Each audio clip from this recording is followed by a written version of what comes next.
Got it right this time.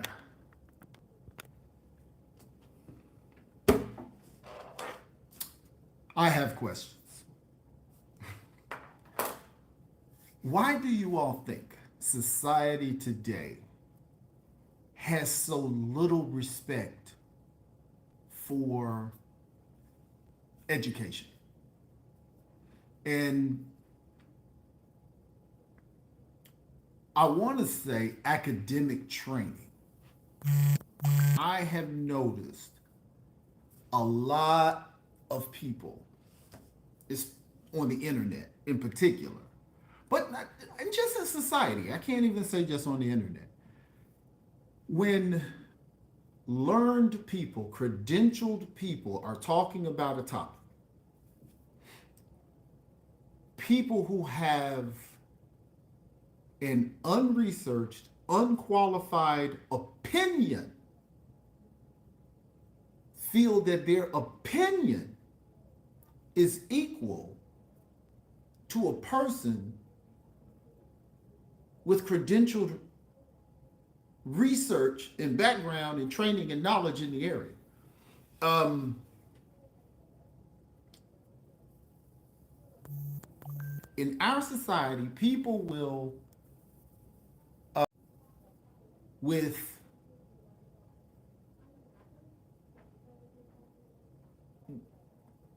they'll argue with people that they know have more information than they do.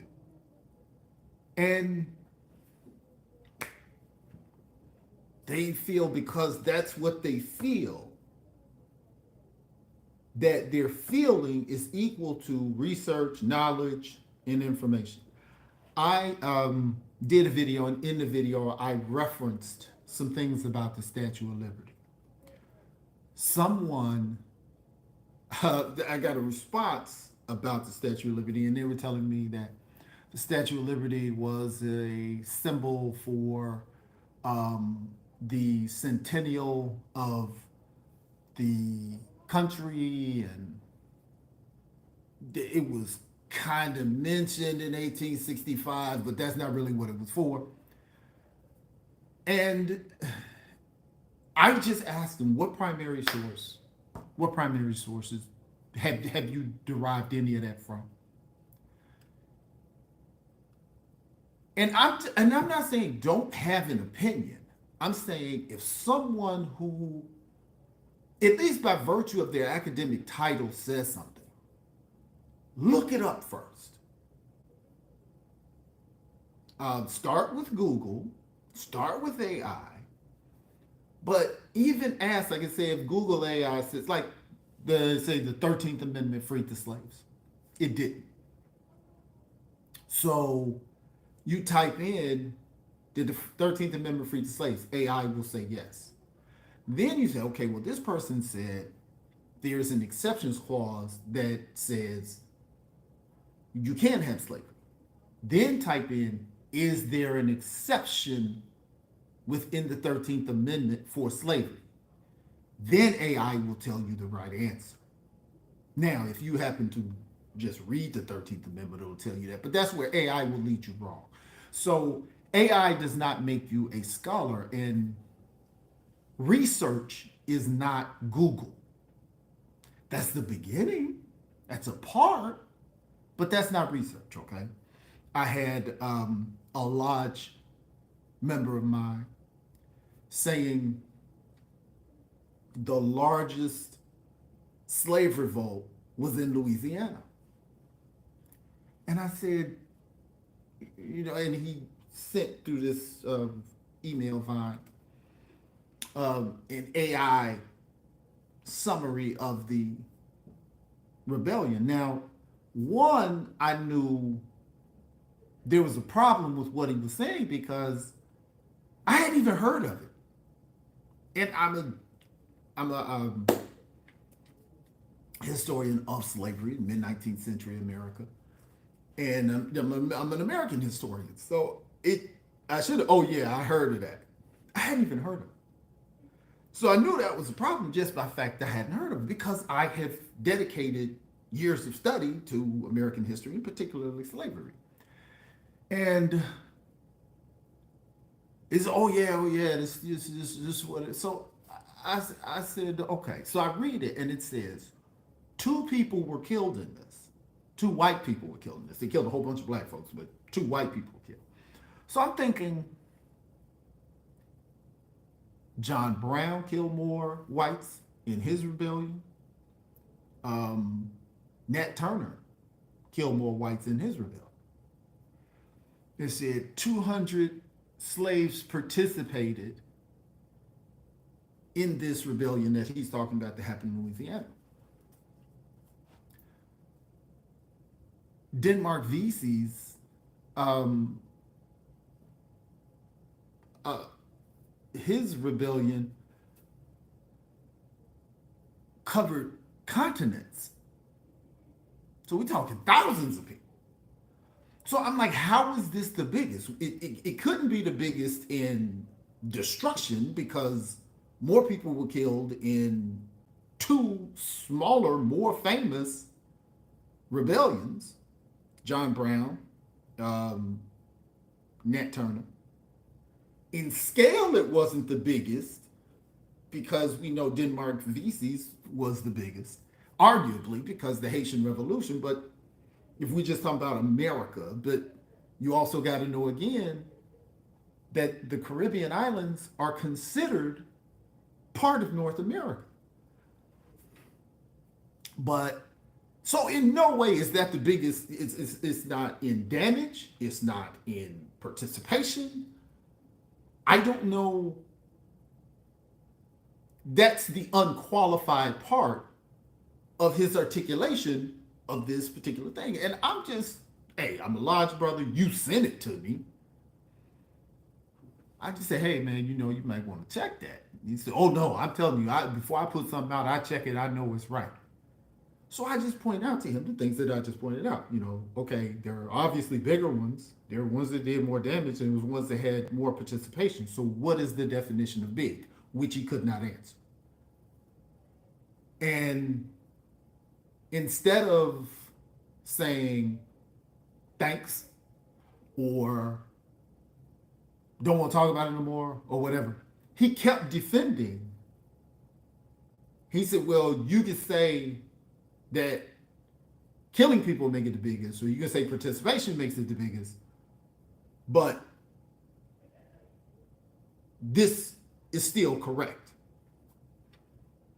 I said, no, in those two ways, it's not correct. You can say a significant 19th or 20th century, whenever it occurred, slavery revolt occurred at this time. But to say it's the biggest, all right, now you've discredited yourself out of the gate and AI done through you. So he just kept trying to tell me he was right. I left it alone because my job is not to badger anybody or make anybody feel bad. But I was just wondering, I'm like, this is what I do. And I write books about this. I teach this. I publish this. He's a barber. Now, I wouldn't tell him how to do a fade. I'm not going to debate with him over a fade. Now, I've been cutting hair 30 years. I might have something to say on the topic, but he is a licensed barber, and that's his profession. Okay, well, my approach to him would be a lot different than I know I'm right and you're wrong. But that is how our society is today. And I did another video about, the younger generation, particularly a family member of mine that was debating with me over a historical topic that they know is within the scope of my area of expertise. This person's related to me. They know what I study. They know what my book's about. They know. And they know what they don't know. And I know what they don't know. I know what they went to a very good college. But for English, not history. So where you've read a book, I've read hundreds of books. I've read hundreds of articles. Maybe thousands. I don't know. I'm pretty old. But That being said, I want to talk about this, and it does align with the story. Dr. Joy McGry. This is a bad sister. Okay, we need to know who our black um, scholars are, and in particular, we need to know who our black female scholars are. Dr. Joy DeGruy, D, capital D, small e, capital G, Ruy. She has a book. The title of her book is, what is the title of the book? Traumatic Slave Syndrome: America's Legacy and Healing. She's a sociologist, which comes out of the line of W.B. Du Bois. Though W.B. Du Bois is a educated historian, he is seen as one of the pillars or founders or fathers of sociology. Sociology is more of the human relationship and interaction historically. That's the difference. Paraphrasing. That's the difference between history and um, and sociology. What were they feeling? What were they thinking? Why was this going on? As opposed to what was going on, what did it cause, and what inspired this particular event or character. That's history. And I've ordered a book. Ashamedly, I've not read it. I am familiar with her work on. I am familiar with her work on something she mentions in the book, which is the Statue of Liberty, which is something I was mentioning in another video, and somebody was telling me I was wrong. They were saying that the Statue of Liberty is about the people coming and the greeting people from around the world and the masses and the bring me your this and your that and your. The name of the statue is the Statue of Liberty. Think about what. Notice we don't even think about it. We just think, oh, that's the Statue of Liberty. Why is it called the Statue of Liberty? Because slavery had, quote unquote, ended. All right? That's why the name would be liberty, not freedom, not opportunity, not welcome. Liberty. What happened in 1865 when this started? That was when the 13th Amendment was passed. Now, 1776 was coming, but this was passed. So, she's actually bringing out about the fact that the original drawings that's at the Statue of Liberty, because you know it's a museum, you can go in it, they show you all aspects of it, and she gives a whole story about how the country was not teaching this mainstream, and most people still don't know it. The original drawing was not welcoming people. The original drawing was a lady holding broken chains in her hand. That's why they drew it. It is still there.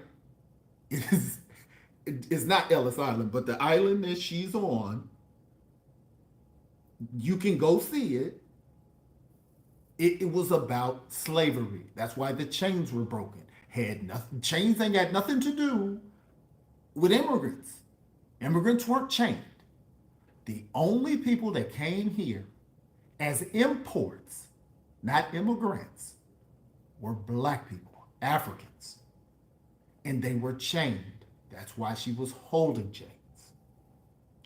And it is not in primary source as of why, but now we have to look at the context of our country. Somewhere between the original drawings and the final drawings,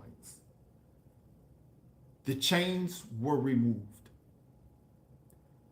White Americans did not want the focus on the chains for whatever reason.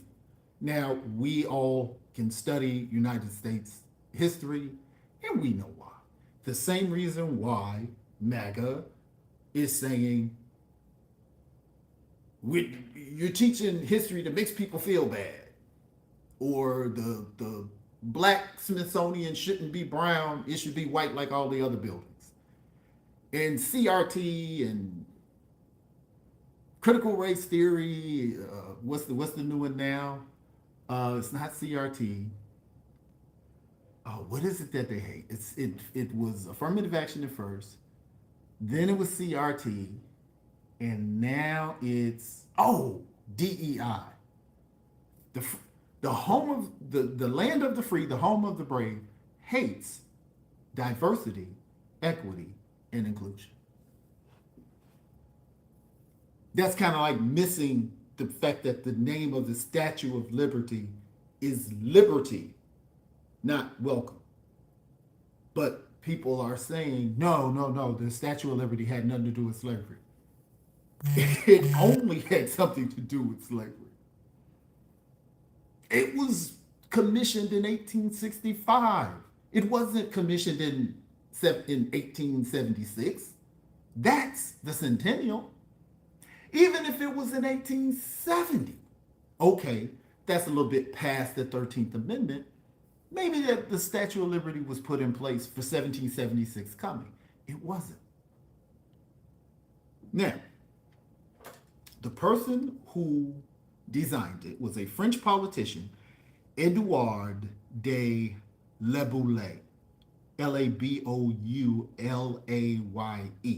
He conceived of the idea for a Statue of Liberty to be built as a gift from France to the United States in 1865, the year the Civil War ended. That timing wasn't a coincidence. Laboulaye was a staunch abolitionist, president of the French Anti-Slavery Society, and his views were central to the commission of this statue. How many people know that? They don't know who designed it. They don't know what the person's politics were. But they're arguing that the point of the Statue of Liberty is for immigrants, not the ending of slavery. Now, facts have nothing to do with it. That's my issue. Now, the political issue was so big that the American whites did not want chains on the Statue of Liberty. The proof is on the Statue of Liberty. On the statue, you notice the Statue of Liberty is on a pedestal, right? So you can't see it. If you're in the Statue of Liberty looking down, you can't see it.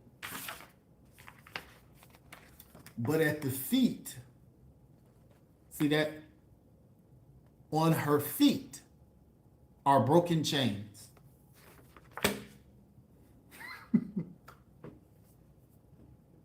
Why are there broken chains? If this was about the centennial of the country, why are there chains on her ankles and why are they broken? Why was this commissioned in 1865? Why was the person who designed it an abolitionist? I mean, come on now. This is not deep, hard research to do. But it's easier to fool someone than to convince somebody they have been fooled. We are taught a lot of things We are taught that Abraham Lincoln loved black people. He didn't. He didn't dislike black people, but he had no particular affection for black people. He said, we're taught 13th Amendment freed slaves. It says you can have slavery in this country as long as the judiciary is overseeing it.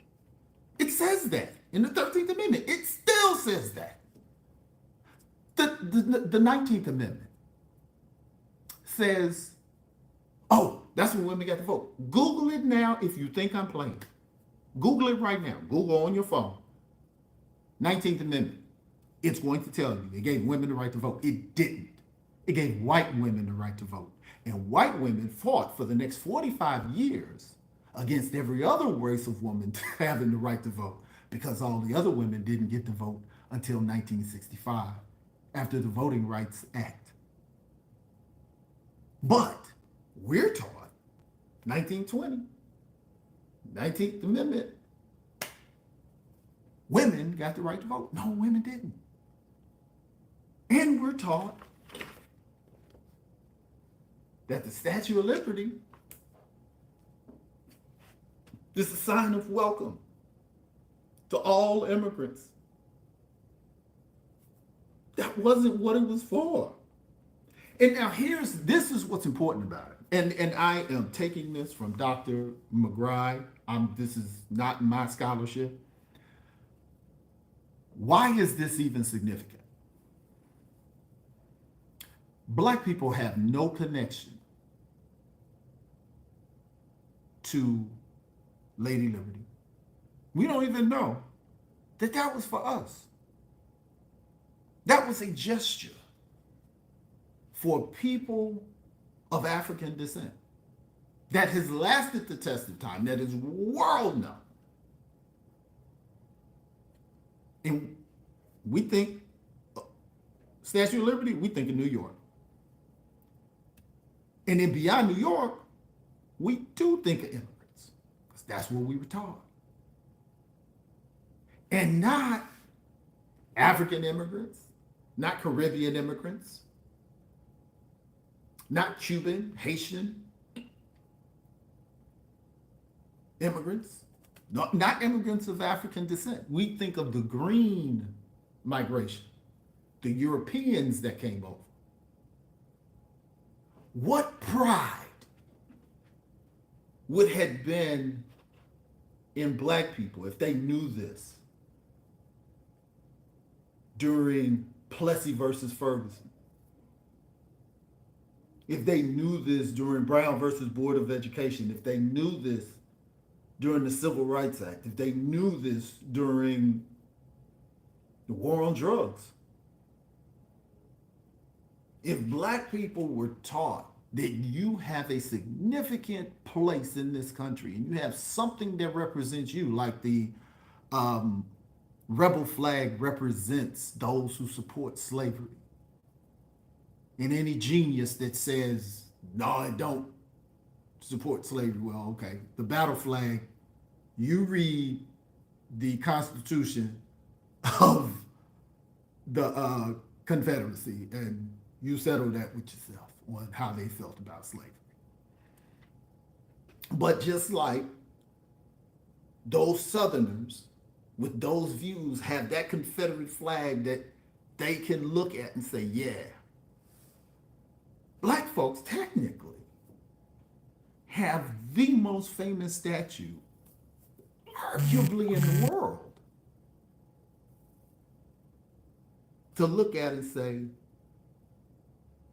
that was our victory. Because what also we've been taught is that white people fought to free black people, and that's not true. White people have always fought for themselves or other white people. The only people, now, again, I always have to say this. When we're talking about history, we're talking in generalities. We're not talking about each and every white person. We've had our John Browns, we've had our of Joe Slovos of the world. We've had our um, Charles Sumners. We had our, um, there have been our white men and white women that have truly paid the price, the ultimate price for racial equality, but it's been the vast minority. That is the exception, not the rule. So, broadly speaking, black people freed black people, specifically with the Civil War, because the North was losing until 1862, when the Emancipation Proclamation brought black folks in to fight. That's why. And when the black folks started fighting, they were fighting for physical freedom. Other folks were fighting for financial freedom. The North and the South had two different economies, and they were trying to see who was going to control the new land that they took from Mexico. Which economy was going to control the West? So, black folk freed black folk. There was no altruism historically in whites broadly or systematically toward the situation and circumstances of blacks. It's just not there. And to represent, because black folks fought in every war this country's ever had. Black folks have been here since before the Pilgrims. Not talking about the indigenous black folks. We're just talking numbers now. We know that the white lion got here in 1619 with the first enslaved Africans. And we know that in 1620, the year after, the Mayflower got here. That's just numbers. We know that. Now, we can go back into Mansa Musa and the Olmecs and all of that, but black folks have been on every continent before any history of any other people. But specifically, if we want to talk about North America, we know black folks was here before the Pilgrims. Black folks died and fought in every war that has occurred on this land since Europeans have been taking history. Okay. Revolutionary War, War of 1812, Civil War, Korea, Vietnam, World War I, World War II. And that up until the Civil War. That statue commemorated the efforts of those black people, because those black people were fighting for the physical liberty. White folks wasn't wearing chains. So the chains had nothing to do with it.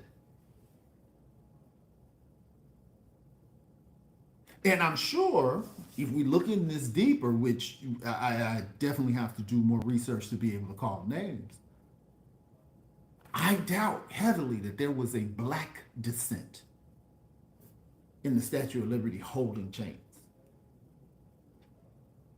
Because I teach Reconstruction, 1865 to 1877.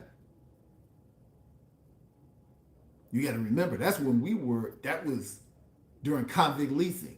That was with Jim Crow. That was coming to Plessy versus Ferguson, separate but equal. So we know the racial consciousness during that time. So we can surmise.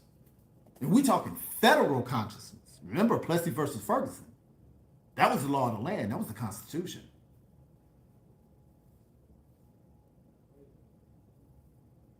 So we're not talking about, oh, well, some white people felt that way. No. That wasn't state law. State law, local law was Jim Crow. Plessy? That was the federal government. So, I appeal to all of the people that look at academic channels. If it's not an academic channel, oh, you should always know what you're talking about. I don't know where this arguing feelings really came from, but it's like an epidemic now. If it's somebody that has a channel just for fun and they just talking about stuff and y'all going back and forth, but he's the plumber and you're an electrician and y'all talking about a TV show. Yeah, this is my opinion, your opinion. Hey, hey, hey.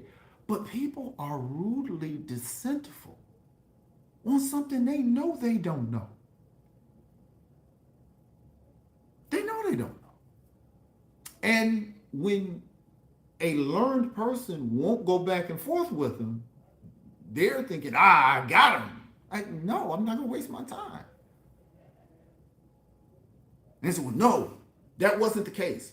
The Statue of Liberty was made to mark the centennial of the country. Okay, what marks the centennial on it? The Roman numerals that's on the book she has, guess what those Roman numerals mean? If I'm not mistaken,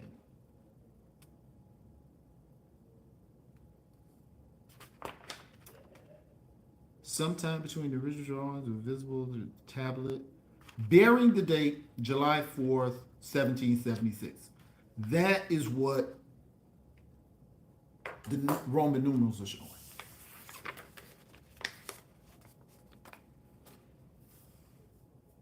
That's the key. That's what changed. But there was a literary debate between the designer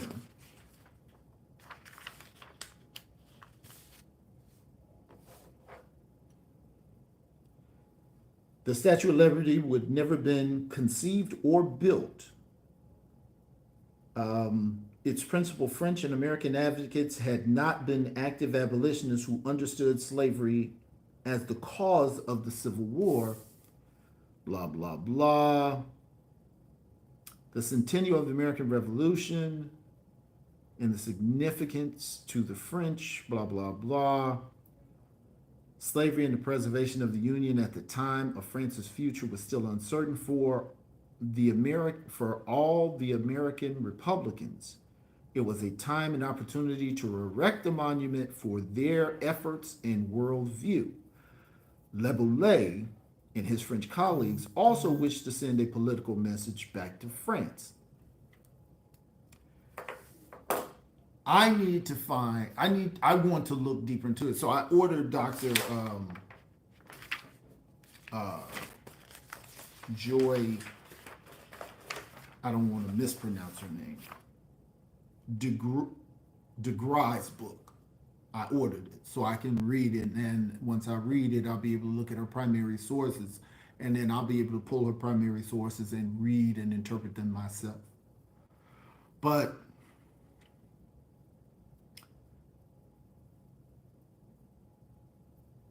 think about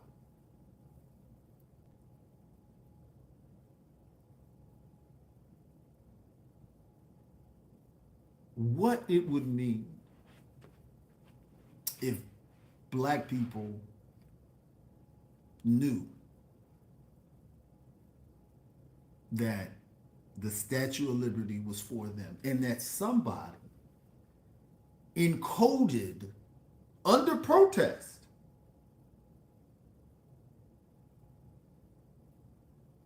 those chains. And it's so funny how hateful white America is that they would make it elevated where you really can't see it and not teach it. They teach every inch, how thick it is, why it turned green, what's it's made out of. And if it wasn't for Joy DeGruy, Dr. DeGruy, they would have continued. And this was in like 2017, 2010. This is recent. If it was not for Dr. Joy DeGruy, they would have left all of that stuff in the basement. The basement of the Statue of Liberty. She went down there with them. She showed them what they found it. She showed them where it was.